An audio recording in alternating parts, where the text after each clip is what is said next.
What we heard today was that the court said it simply would not be safe to let this 14-year-old girl sail around the world by herself. Now, that may not be such a surprising ruling to a lot of people hearing about this story for the first time.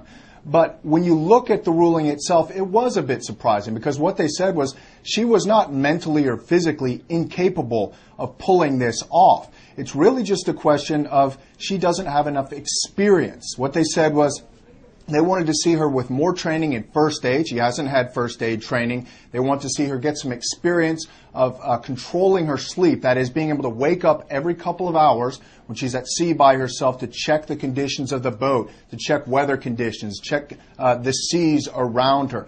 Also, they'd like to see some more specific plans about what's going to go on during this voyage that could last as long as 2 years.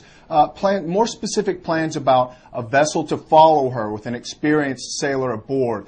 Also about what's going to be done with her education while she's at sea for so long. So those were a couple of the points that were made. But some of the people that I've talked to who were there in the courtroom said the tone of it was very much that this was not the end of the road, that this in some ways really laid out a roadmap for the court to possibly change its decision. And that could happen in July. Indeed, it could even happen a little earlier than July if the lawyers for Laura Decker are to appeal this ruling before then. And, of course, they'd be most likely to do so if they had, in the meantime, managed to get her that training that the court said they wanted to see.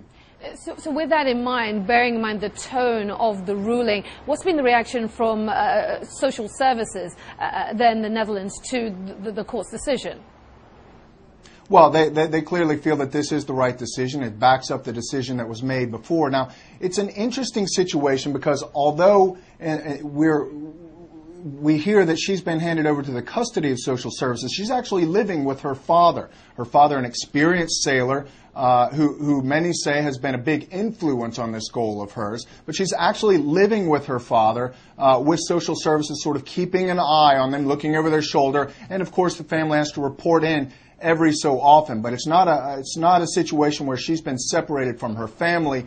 And it certainly is a situation where you could imagine her very easily shoring up these points that the court made today, things that she is lacking before they would allow her to undertake this kind of voyage.